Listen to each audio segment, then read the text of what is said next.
we are seeing a number of recommendations that APRA has been told to enforce.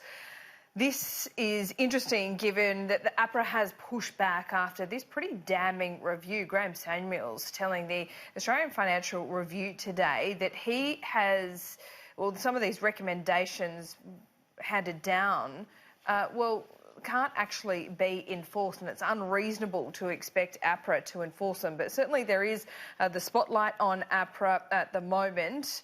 Industry Super Australia is calling on the federal government to act on all of these recommendations. The Industry Super Acting Chief Executive, Matt Linden, joins us live from Canberra now. Matt, thanks so much for your time.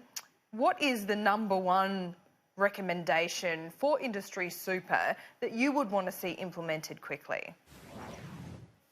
Well, look, in the superannuation space, we've seen evidence from the Royal Commission and Productivity Commission that there are millions who are in underperforming, chronically underperforming superannuation accounts. And according to the Productivity Commission, that could cost them as much as $500,000 over their working life.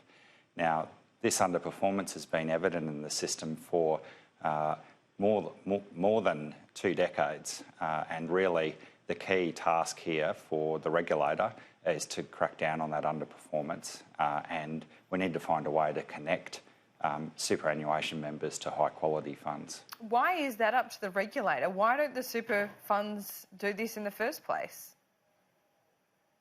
Well, that's a good question. Certainly there are types of funds, not-for-profit funds, do quite a good job of focusing on members' interests. There are conflicts which are evident in some of the for-profit parts of the industry. Ultimately, the regulator is the last line of defence. Trustees should, of course, be doing this in the first place. It's what the law requires. But the regulator has an important role here in ensuring that trustees uphold the law and put members' interests first. The government has made a number of changes over the last 6 years or so. We see the new Super Minister and Jane Hume flagging a number of other changes. Are the government sending all the right signals, in your view? Look, they are. The government has said that we need to address efficiency in the system, and in particular underperformance. So this is a key issue in superannuation because it's so costly for members. Now, there have been some changes to the law, some of which APRA will be responsible for implementing. But what we do need to see are some further changes to ensure that members, we can clean up multiple accounts in the system. It's a significant drag on efficiency, and connect people to high-performing quality funds. We've seen Jane Hume also say that it would be, in her view, immoral to see this increase in compulsory super from 9 to 12%, which is already legislated, by the way, without cleaning up some of these inefficiencies in the system. Is that also your view? Look, I think that's a perfectly reasonable thing to do. We do need to. It's a compulsory superannuation system. We've got 9.5% of wages going towards retirement savings, and it is certainly very reasonable for people to expect that money is invested wisely and efficiently and generate good returns. So we would agree there is a need to improve the efficiency of the system, and that should be a top priority. Should it be delayed, that increase in your view, if those inefficiencies aren't dealt with? No, look, I don't believe so. It's already been delayed once already. There is a need to get to 12% in order for most working Australians to get to a decent standard of living in retirement. We've got a couple of years now before the superannuation guarantee starts increasing again.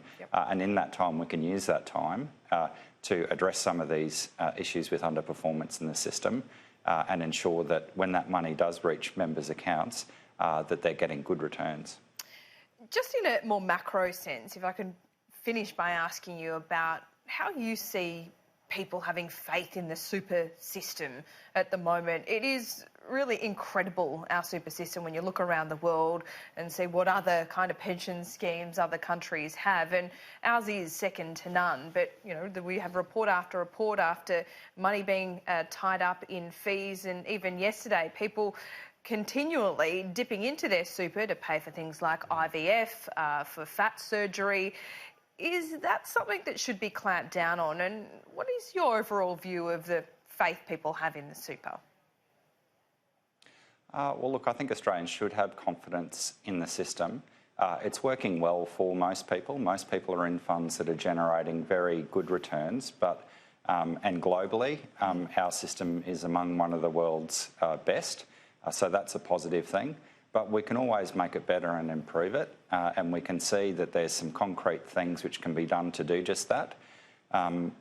Today, KPMG, for instance, are releasing a report looking at how we can use technology to take the legwork out of consolidating multiple accounts and connecting people to high-quality funds.